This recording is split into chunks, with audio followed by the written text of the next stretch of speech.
We're joined today by singer John Corabi of the Dead Daisies. They're back with a new album. It's called Light 'Em Up. John, how you doing, man? I'm all right, buddy. Well, I got to say, it's an honor speaking with you. Thank you again for joining me. I appreciate it.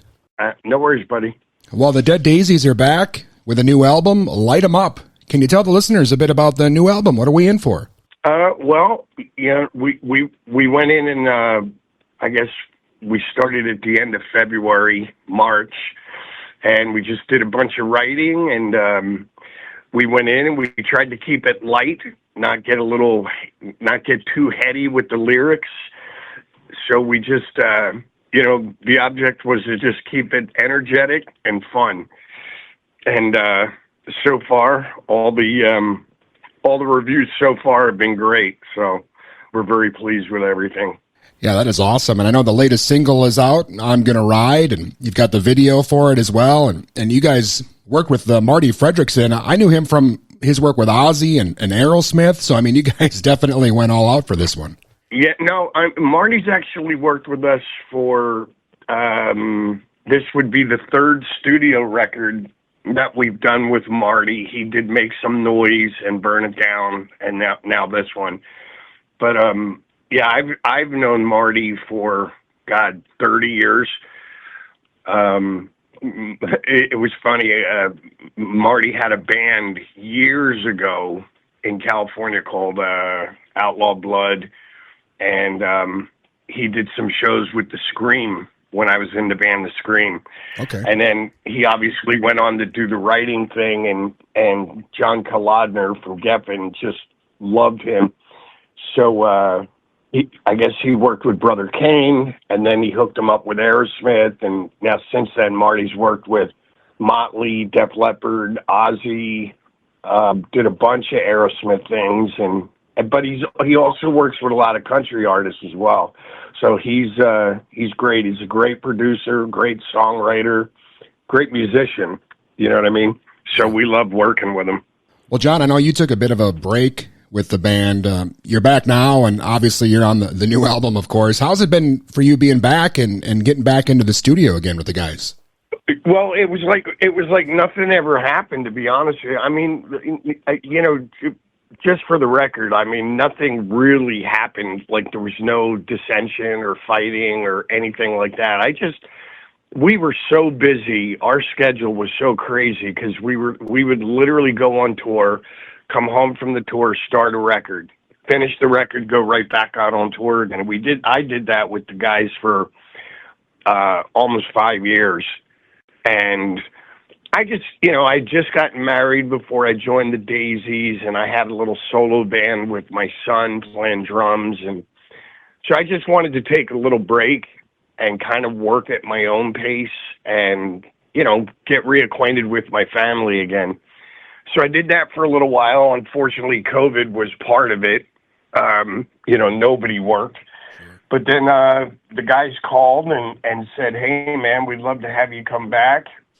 And I think my biggest fear, to be honest with you, was how the fans would react after I left. They had Glenn Hughes, who's legendary, come into this whole thing. And, so I was just a little nervous about how the fans would react to me after having Glenn Hughes at the helm for a couple of years. But it's been amazing. From day one, the fans have been really open-armed and welcoming, and it's been awesome. Yeah, it is kind of like the list of alumni for the Dead Daisies, like a rock star who's who. I mean, but now you're back in the group, and Tommy Clefetis is there on drums. Doug Aldrich is with you. I mean, you got the all-star lineup here for this new album. Yeah, Michael Devin on bass guitar, and then, obviously David Lowy, David's background, he's actually a very successful businessman as well, but David's done a bunch of stuff down in Australia with different bands down there as well, but it's a great lineup. The best part of it is we're all friends. We've known each other for 20 plus years, just forever. So as productive as we are, we all enjoy each other's company. We have a lot of fun together.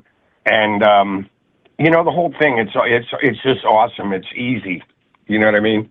Well, again, that new album, Light 'Em Up from the Dead Daisies, is out. And I wanted to ask you what it's like as far as the writing process goes. I know everyone in the band has been at it for years and played with so many different bands and heavy hitters. I mean, did the songs come together quickly, or is it kind of tough to sift through all the ideas that are probably coming up? Well, there was definitely ideas, you know, flowing, because everybody. The cool thing about the Daisies, we work pretty fast when we do these records. Historically, every record that I've ever done with the band, we've actually written it, recorded, mixed it, and mastered in less than a month. And this one was no different. So we did a Dropbox folder. We all added a bunch of ideas into the folder, and then we just get into a room, a little old school. We set up all the gear, and we sit in a room together with Marty, and we just start bashing these ideas out, jamming and figuring out, okay, what part are we going to go into from this part, and we just start figuring everything out and then mapping it out. Then I write lyrics, sing it, and we put it to bed. You know, but this record, we actually, just to give you an idea how fast we work, we actually recorded 2 albums this go around. And we did the Light 'Em Up record, which is coming out September 6th. But we actually had the good fortune of recording part of the record down in Muscle Shoals, Alabama. Wow. And while we were there, we were recording Light 'Em Up during the day, and then we did a blues record at night. So we had 2 records in the can ready to go, and it couldn't have been easier. And we did it all. We did both records in less than 29 days. Yeah, that's definitely much different than back in the old days where bands would kind of just set up camp for a year or so in the studio. Yeah, I mean, yeah, it's like it was weird. Like if you really look historically at like like the Beatles' first couple records, or even a band like Led Zeppelin. Led Zeppelin recorded their first album in like, I think it was 10 hours. Do you know what I mean? Yeah. And then it kind of got away where these bands were making so much money that they would just sit and they would write for a year and a half. I know the Mötley record that I did, we wrote for a year, then we were in the studio for a year. So that album was put together in like 2 years. But we try to just get in there, work on the stuff, and just kind of, for lack of a better term, go with our initial gut reaction on everything, and don't overthink it. You know what I mean? Sure. Well, that's awesome. Light 'Em Up out, and probably another new album here coming out soon. It looks like you guys are going to be on tour here in Europe through most of the rest of this year. Can we see you back in the States maybe next year? Yeah, I think our managers and agents and everybody, all those people, that's way above my pay grade.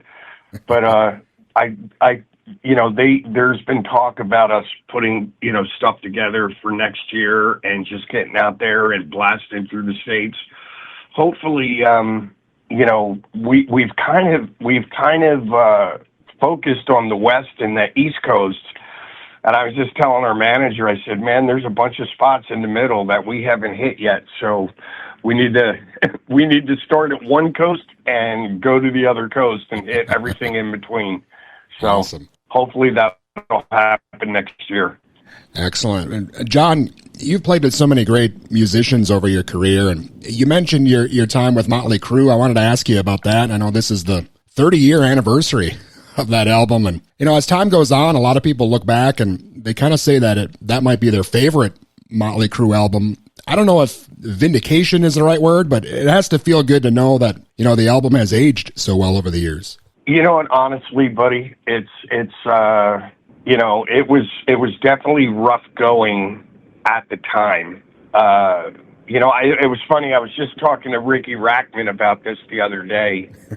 Ricky said the same thing. He goes, I love that record. It just should not have been called Mötley Crüe. Yeah. And I agree 100%, but at the end of the day, we did the best that we could. And I, contrary to popular belief, I can't thank the guys enough for giving me the opportunity. I was in the band 5 years.